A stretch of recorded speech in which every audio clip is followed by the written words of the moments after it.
டெய்லியும் ஒரே வகையான சாதம் சாப்பிட்டு போர் அடிக்குதா உங்களுக்கு? கவலையப்படாதீங்க.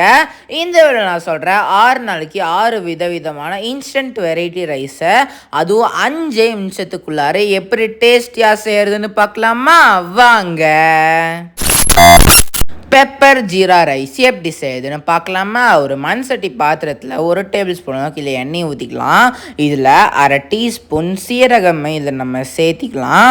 இதில் கொஞ்சமாக கருவேப்பிலையும் இதில் நம்ம சேர்த்திட்டு இதில் 1/4 டீஸ்பூன் அரைத்த சீரகம் மிளகாத்தூளை இதில் நம்ம சேர்த்திக்கலாம். இல்லை தேவையான அளவுக்கு உப்பு இதில் நம்ம சேர்த்திட்டு நல்லா சிம்லேயே வச்சு நல்லா வதக்கி விட்டுக்கோங்க.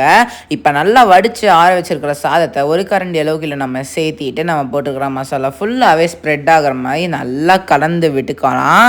இதை ஒரு 5 நிமிஷம் நல்லா வேக விட்டுக்கோங்க. இல்லை இந்த மாதிரி கன்சிஸ்டன்சி வந்த உடனே இதை ஒரு பவுலில் ட்ரான்ஸ்ஃபர் பண்ணி எடுத்து வச்சு பார்த்தீங்கன்னா நமக்கு சுவையான pepper jeera rice ready. Instant பொடி ரைஸ் எப்படி செய்யுதுன்னு பார்க்கலாமா? ஒரு மண் சட்டி பாத்திரத்தில் 1 டேபிள் ஸ்பூன் அளவுக்கு இதை எண்ணெயை ஊற்றிட்டு இதில் அரை டீஸ்பூன் கடுகு இதில் நம்ம சேர்த்திக்கலாம். இதில் அரை டீஸ்பூன் கடலைப்பருப்பு இதில் நம்ம சேர்த்திட்டு இதில் கொஞ்சமாக கருவேப்பிலையில் நம்ம சேர்த்திக்கலாம். இதில் ஒரு கரண்டி அளவுக்கு பருப்பு பொடியை இதில் நம்ம சேர்த்திட்டு நல்லா சிம்லேயே வச்சு நல்லா வதக்கி விட்டுக்கோங்க. இதில் தேவையான அளவுக்கு உப்பை இதில் நம்ம சேர்த்திக்கலாம். இதில் நல்லா வடித்து ஆற வச்சிருக்கிற சாதத்தை ஒரு கரண்டி அளவுக்கு இல்லை நம்ம சேர்த்திட்டு நம்ம போட்டிருக்கிற மசாலா ஃபுல்லாகவே ஸ்ப்ரெட் ஆகிற மாதிரி நல்லா கலந்து விட்டுக்கோங்க.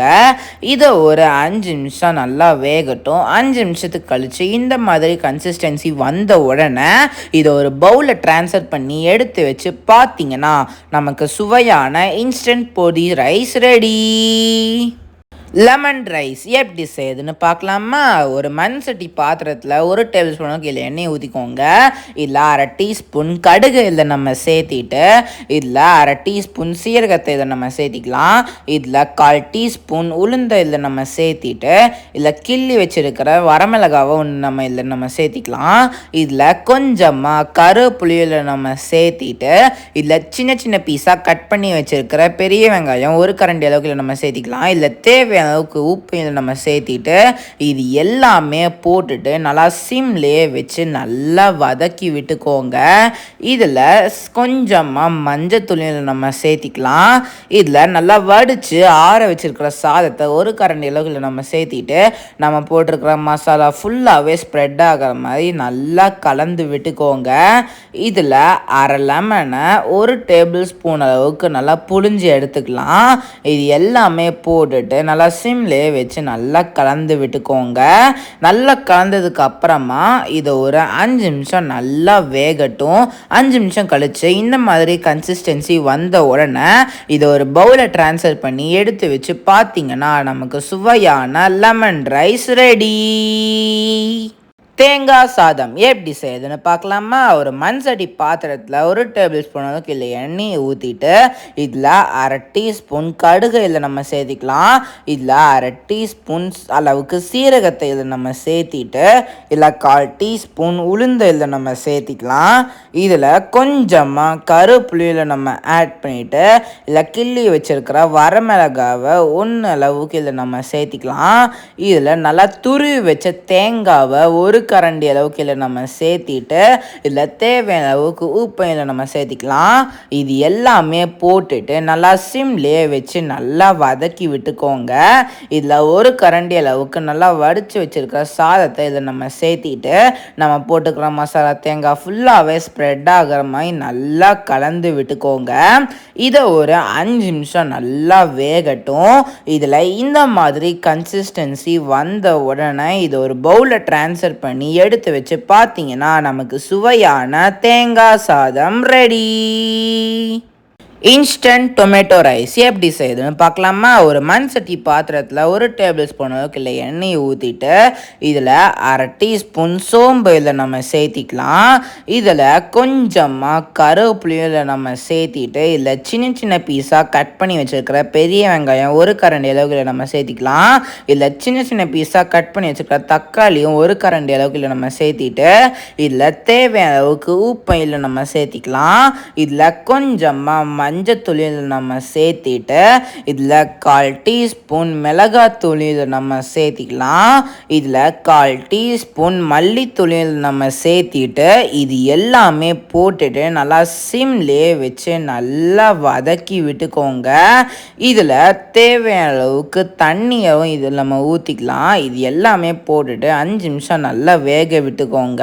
இந்த மாதிரி நல்லா பபிள்ஸாக வர ஆரம்பிச்சிடும். இந்த மாதிரி தண்ணி எல்லாமே சுண்டுனதுக்கு அப்புறமா நல்லா வடித்து ஆற வச்சிருக்கிற சாதத்தை ஒரு கரண்டி அளவுக்கு இல்லை நம்ம சேர்த்திட்டு நம்ம போட்டிருக்கிற தக்காளி மசாலா ஃபுல்லாகவே ஸ்ப்ரெட் ஆகிற மாதிரி நல்லா கலந்து விட்டுக்கோங்க. இதை ஒரு 5 நிமிஷம் நல்லா வேகட்டும். இதில் இந்த மாதிரி கன்சிஸ்டன்சி வந்த உடனே இதை ஒரு பவுலில் ட்ரான்ஸ்ஃபர் பண்ணி எடுத்து வச்சு பார்த்தீங்கன்னா நமக்கு சுவையான இன்ஸ்டன்ட் தக்காளி சாதம் ரெடி.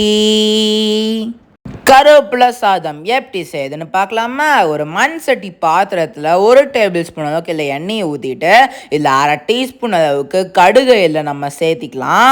இதில் 1/2 டீஸ்பூன் அளவுக்கு சீரகத்தையும் இல்லை நம்ம சேர்த்திட்டு இதில் கொஞ்சமாக கருவேப்பிலையில் நம்ம சேர்த்திக்கலாம். இதில் ஒரு வரமிளகாவை கிள்ளி இதில் நம்ம சேர்த்திக்கோங்க. இதில் நல்லா அரைச்சி வச்சிருக்கிற சீரகம் கருவேப்பிலையை 1 டேபிள் ஸ்பூன் அளவுக்கு இல்லை நம்ம சேர்த்திக்கலாம். இதில் தேவையான அளவுக்கு உப்பை இல்லை நம்ம சேர்த்திட்டு இது எல்லாமே போட்டுட்டு நல்லா சிம்லேயே வச்சு நல்லா வதக்கி விட்டுக்கோங்க.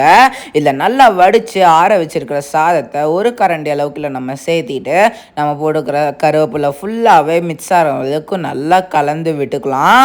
இதை ஒரு 5 நிமிஷம் நல்லா வேக விட்டுக்கோங்க. இதில் இந்த மாதிரி கன்சிஸ்டன்சி வந்த உடனே இதை ஒரு பவுலில் ட்ரான்ஸ்ஃபர் பண்ணி எடுத்து வச்சு பார்த்தீங்கன்னா நமக்கு சுவையான கருவேப்பிலை சாதம் ரெடி. இப்போ நம்ம ரெடி பண்ணி வச்சுருக்கிற 6 நாளைக்கு 6 விதமான இன்ஸ்டன்ட் வெரைட்டி ரைஸை நம்ம ரெடி பண்ணி வச்சு அடுத்த என்ன டேஸ்டிங் தான். இப்போ வாங்க டேஸ்டிங் பார்க்கலாம் எப்படி இருக்குன்னு. இப்போ சுவையான பெப்பர் ஜீரா ரைஸ் ரெடி ஆயிடுச்சு. இப்போ வாங்க டேஸ்டிங் பார்க்கலாம் எப்படி இருக்குன்னு.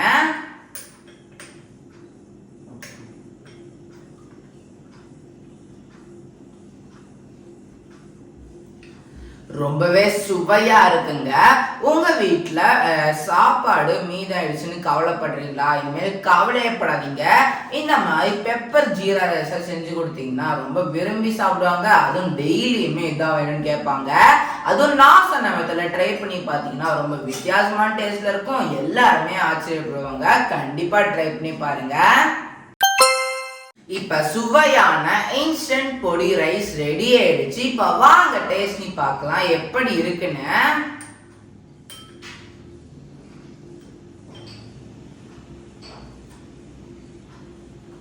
ரொம்பவே சுவையா இருக்குங்க.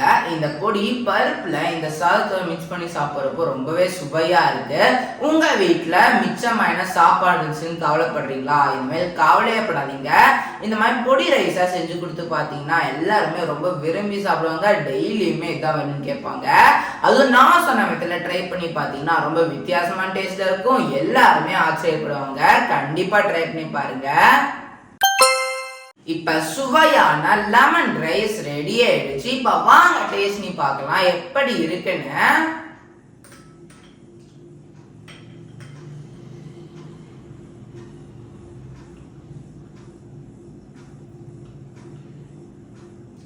ரொம்பவே சுவையா இருக்குங்க.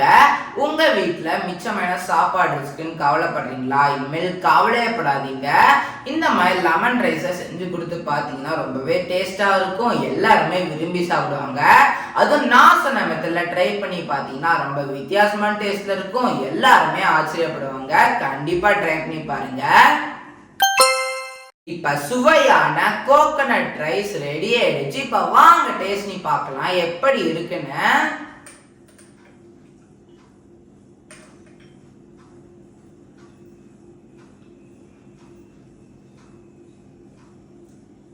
ரொம்பவே சுவையா இருக்குங்க. உங்க வீட்டுல மிச்சமான சாப்பாடு இருக்குன்னு கவலைப்படுறீங்களா? இனிமேல் கவலையப்படாதீங்க. இந்த மாதிரி தேங்காய் சாதமா செஞ்சு கொடுத்தீங்கன்னா ரொம்பவே டேஸ்டா இருக்கும். எல்லாருமே விரும்பி சாப்பிடுவாங்க. டெய்லியுமே இதான் கேட்பாங்க. அது நான் சொன்ன மெத்தட்ல ட்ரை பண்ணி பார்த்தீங்கன்னா ரொம்ப வித்தியாசமான டேஸ்ட்ல இருக்கும். எல்லாருமே ஆச்சரியப்படுவாங்க. கண்டிப்பா ட்ரை பண்ணி பாருங்க. இப்ப சுவையான தக்காளி சாதம் ரெடி ஆயிடுச்சு. இப்ப வாங்க டேஸ்ட் பண்ணி பார்க்கலாம் எப்படி இருக்குன்னு.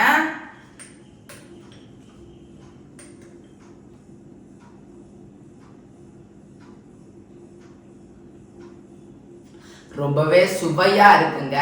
உங்க வீட்டுல மிச்சமான சாப்பாடு இருக்குன்னு கவலைப்படுறீங்களா? இந்த மாதிரி டொமேட்டோ ரைஸா செஞ்சு கொடுத்து பாருங்க, ரொம்ப விரும்பி சாப்பிடுவாங்க.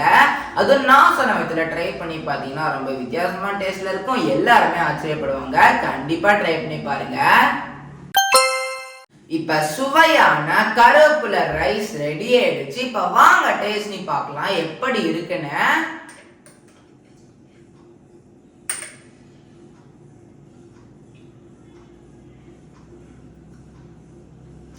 ரொம்பவே சுவையா இருக்குங்க. கருவேப்பிலை நம்ம உடம்புக்கு ரொம்ப ரொம்ப நல்லது. உங்க வீட்டுல மிச்சமான சாப்பாடு இருக்குன்னு கவலைப்படுறீங்களா? இனிமேல் கவலையப்படாதீங்க. இந்த மிச்சமான சாப்பாடை வச்சு இந்த மாதிரி கருவேப்பிலை சாதமா செஞ்சு கொடுத்து பாத்தீங்கன்னா எல்லாருமே ரொம்ப விரும்பி சாப்பிடுவாங்க. அதுவும் நான் சொன்ன மெத்தட்ல ட்ரை பண்ணி பாத்தீங்கன்னா ரொம்ப வித்தியாசமான டேஸ்ட் இருக்கும். எல்லாருமே விரும்பி சாப்பிடுவாங்க. கண்டிப்பா ட்ரை பண்ணி பாருங்க.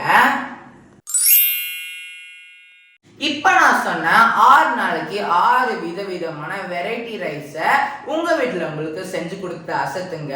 இந்த வெரைட்டி ரைஸ் ரெசிபிஸ்ல எது உங்களுக்கு ரொம்ப ஃபேவரட்டோ கண்டிப்பா கமெண்ட் செக்ஷன்ல சொல்லுங்க. இதே மாதிரி இன்னொரு இன்ட்ரெஸ்டிங்கான வீடியோ எல்லாத்தையும் பார்க்கலாம். பாய்.